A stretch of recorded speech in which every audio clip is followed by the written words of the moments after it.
I guess then we should move on to our next topic, which is the future of Ireland. And we're going to go out on the street and ask some people about this. But first of all, Ronan, if you would say, what do you think is Ireland going to be like in 5 or 10 years' time?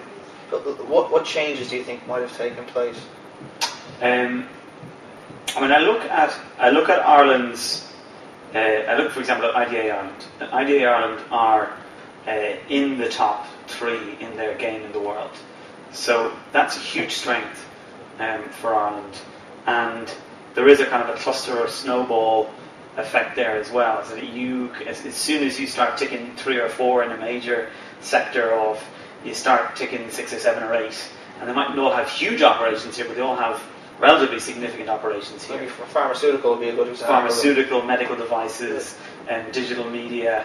There's a range of, that's kind of Cork, Galway, Dublin as well, good regional balance. So I think it's a huge strength, and I don't think that's going away anytime soon.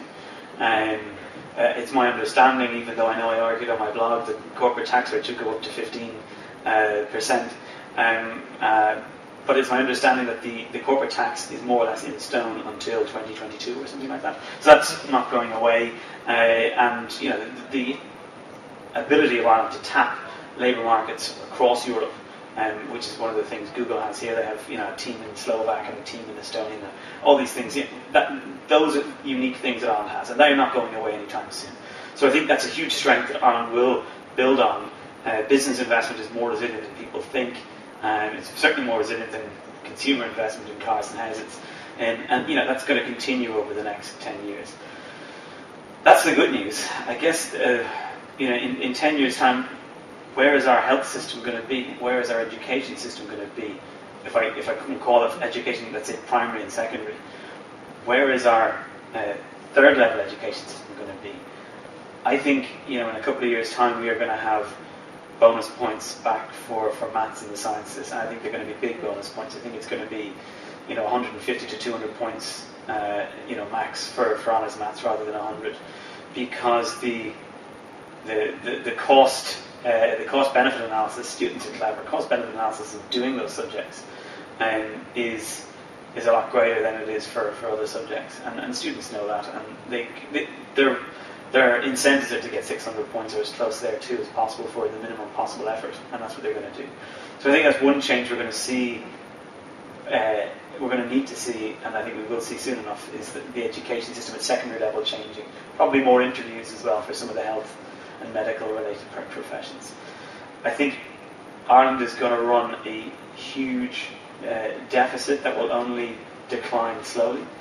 If we implement on board SNP NUA, so that's the Irish government, I should say. If we implement on board SNP NUA over the course of 2 years, which is a big change, that's only going to reduce the spending side by maybe 2 billion a year.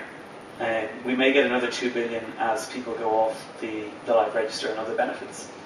But we still have twice that again to solve in terms of a problem. So that deficit is going to be here in 10 years' time. In 10 years it may be down to just 2 or 3%.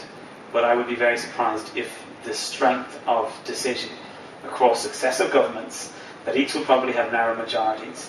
I'd be surprised if that strength of decision was there.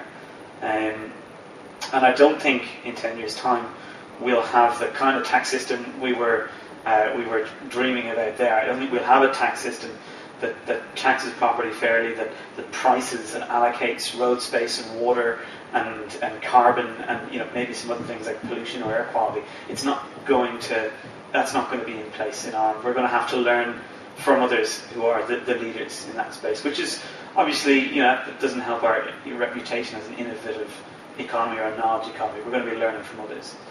I don't know, what do you think? I guess my forecast would be that I think we're going to start to see the realization that taxation of itself isn't the answer, that probably harsher spending cuts are going to be the better route. And I think that we're going to see a lot of unrest, in particular from people who are interested in protecting their position. In particular, I would imagine that unions will want to strike a lot. But I also think that people in general, they won't feel any sympathy, because this is the type of recession that no one is being left alone in. There's no one walking out of this not having taken a blow, and it's hard to roll out sympathy for someone when they're in a much better situation than you are. Whereas in the past, it was relative. If you were doing okay and someone else was being trod upon, you righteously felt, we should support you. Now, the people who are complaining are actually probably relatively in a better position than the people that they're searching for support from. And I think that, much like any paradox, that if one person strikes, it might make a difference, but when lots of people strike all at once all over the place, that it just has the effect of causing some seizure, but no support. It's strike inflation. Too much of it, and it becomes worthless. And the paradox of striking. And I think that on that basis, then there is going to be a lot of I guess tension politically, economically. I don't think that people will be able to deleverage themselves for a long time, and then you get into that circle of some deflation, decreasing cost, decreasing price, less spending, and it turns into a negative feedback loop. And I think that's going to take a while to break. I don't really see the Irish psyche as being one of so. You're saying nail the colours to the mast. Okay, so we're going to try and nail our colours to the mast and have some embarrassing footage for 10 years' time. So in 2007, we had 4.3 million people living in Ireland.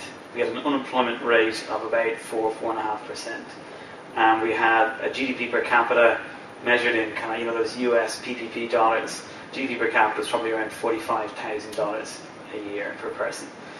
So